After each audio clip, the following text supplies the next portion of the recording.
The ayes to the right, 306. The noes to the left, 325. The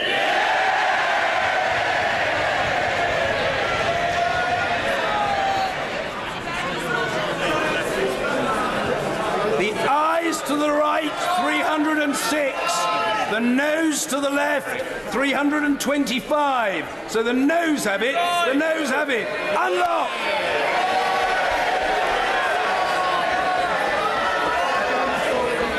Point of order, the Prime Minister. On a point of order, Mr. Speaker, I'm pleased that this House has expressed its confidence in the government tonight. I do not take this responsibility lightly, and my government will continue its work to increase our prosperity, guarantee our security and to strengthen our union. And yes, we will also continue to work to deliver on the solemn promise we made to the people of this country to deliver on the result of the referendum and leave the European Union. I believe this duty is shared by every member of this House, and we have a responsibility to identify a way forward that can secure the backing of the House. To that end, I've proposed a series of meetings between senior parliamentarians and representatives of the government over the coming days, and I would like to invite the leaders of parliamentary parties to meet with me individually, and I would like to start these meetings tonight. Mr. Speaker, the government approaches these meetings in a constructive spirit, and I urge others to do the same. But we must find solutions that are negotiable and command sufficient support in this House. And, as I've said, we will return to the House on Monday to table an amendable motion and to make a statement about the way forward. The House has put its confidence in this government. I stand ready to work with any member of this House to deliver on Brexit and ensure that this House retains the confidence of the British people. Point of order, Mr. Jeremy Corbyn. Thank you. Thank you, Mr. Speaker. Last night the House rejected the government's conclusion of its negotiations with the European... Order. I called the Prime Minister on a point of order, and the Prime Minister was heard. And she was heard in relative tranquillity and certainly with courtesy. And the same courtesy will be extended to the Leader of the Opposition and to others who seek to raise points of order. That's the way it is. Jeremy Corbyn. Thank you, Mr. Speaker. Last night, the House rejected the government's deal, emphatically. A week ago, the House voted to condemn the idea of a no-deal Brexit. Before there can be any positive discussions about the way forward, the government must remove clearly, once and for all, the prospect of the catastrophe of a no-deal Brexit from the EU and all the chaos that would come as a result of that. And I invite the Prime Minister to confirm now that the government will not countenance a no-deal Brexit from the European Union.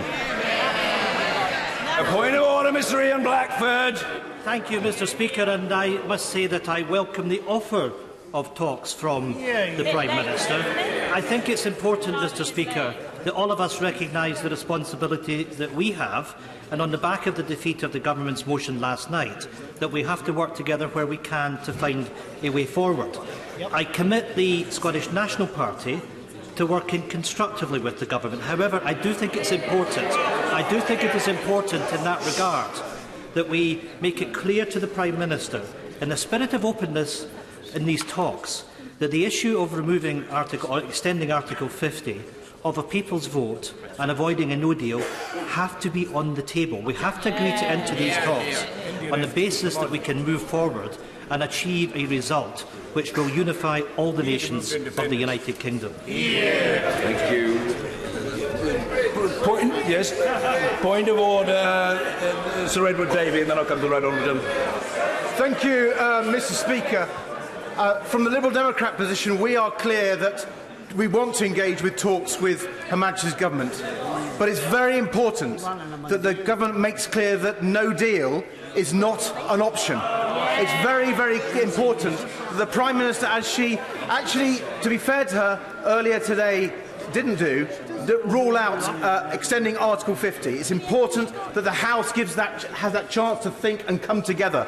And finally, I would ask the Prime Minister, will she ensure, Mr. Speaker, that this House gets a chance to take control of our own business as we go through the next few days and weeks? Thank you. Point of order, Mr. Nigel Dodds. Mr. Speaker, and the result of the motion of no confidence tonight illustrates the importance of the confidence and supply arrangement that is currently in place between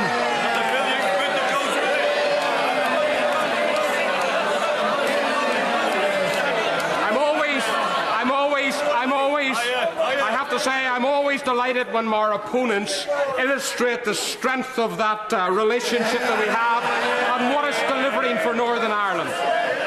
And when the people of Northern Ireland see that investment in education and health and infrastructure, they will thank this Parliament and they will thank this party and this government for that extra investment. But can I say this? Can I say this? Order, Mr. Stone. Normally, order. Very unseemly behaviour. Normally you behave with great dignity in this place. Calm yourself, man. Get a grip. Nigel Dodds. Mr. Speaker, thank you. Can I say, however, that the confidence and supply arrangement, of course, is built upon delivering Brexit on the basis of our shared priorities. And for us, that is the Union.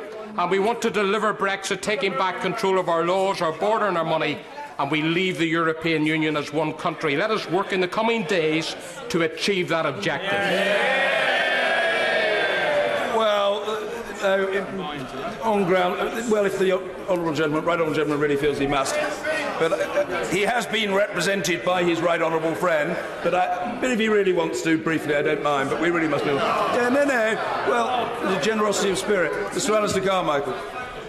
For her assurance, Mr. Speaker, that the motion that will be brought on Monday will be amendable. And can I seek your guidance about how we, on this side of the House, and indeed on that side of the House as well, who want to see this matter put to a people's vote, might on Monday be given the opportunity to do so, including the opportunity given to the Leader of the Opposition, now that we know there is not to be a general election?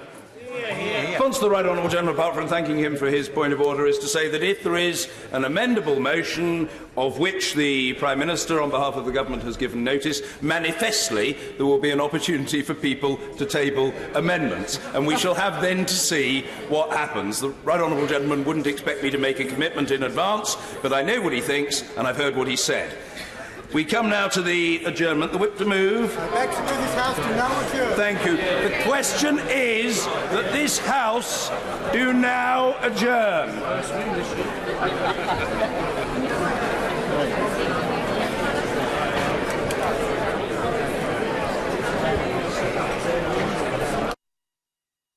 Honourable members do not wish to hear the honourable gentleman, the member for Solihull, dilate on the matter of car production in Solihull, which seems an unaccountable choice on their part. I hope that they will leave the